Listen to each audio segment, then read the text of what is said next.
Nouvelle gamme Q présentée pour la première fois en France en home cinéma et dans une configuration spéciale en Dolby Atmos.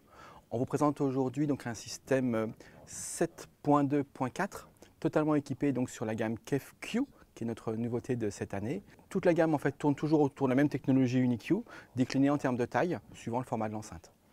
Aujourd'hui, on vous présente en particulier de la déclinaison Atmos, qui se caractérise bien sûr par des petites enceintes complémentaires qui vont envoyer du son réfléchi sur le plafond lorsqu'on ne peut pas mettre peut-être de produits encastrables ou d'enceintes accrochées au plafond pour donner cette troisième dimension qu'on recherche en fait avec l'Atmos. Maintenant, cette enceinte a une deuxième fonctionnalité dont je n'ai pas encore parlé, c'est qu'on peut également la positionner de manière verticale. Il y a à l'arrière des petites fixations murales, donc on peut également la transformer en voie d'effet traditionnelle si on le souhaite accrocher au mur dans un angle par exemple.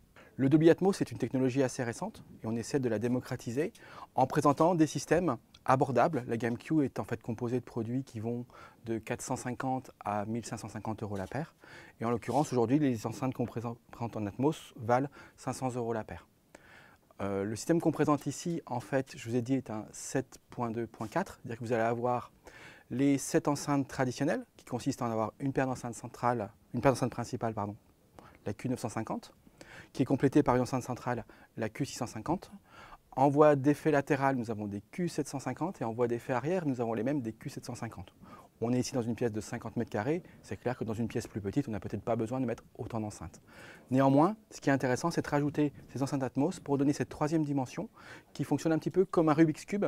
C'est un peu le principe de l'Atmos, de créer des objets sonores permettant d'avoir vraiment une grande liberté de création pour le réalisateur et pour les ingé-sons qui vont permettre d'avoir une sensation vraiment en 3 dimensions autour de soi, comme dans des films comme Gravity par exemple, où on va être totalement au sein de l'action et pas simplement spectateur basique au milieu. Là vraiment l'idée c'est d'avoir une perte de repère au niveau auditif pour créer une vraie ambiance. Bien sûr, pour épauler en fait un système de cette qualité, on a besoin de caissons de basse. En l'occurrence, nous lançons une toute nouvelle série de caissons de basse qui s'appelle la gamme Cube, K-U-B-E.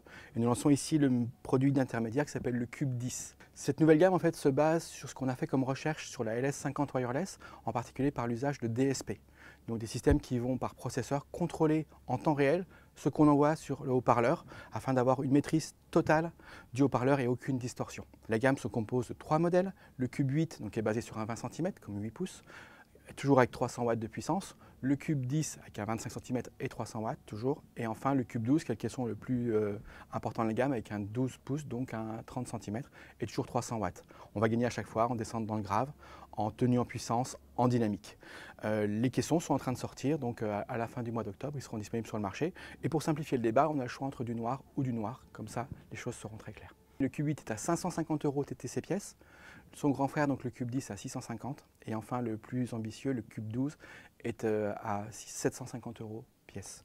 L'idée en fait est de faire une gamme de caissons qui soit totalement indépendante de nos gammes d'enceintes, vu que le caisson doit s'adapter à la taille de la pièce et pas nécessairement au look de l'enceinte, ce n'est pas le but du jeu. D'où le fait d'avoir un caisson avec un look très simple, très joli en soi, avec ce petit côté laqué sur le dessus, mais très simple pour s'adapter après au volume de pièces qu'on aura à sonoriser, que ce soit 20, 30, 40, 50, 60 mètres carrés.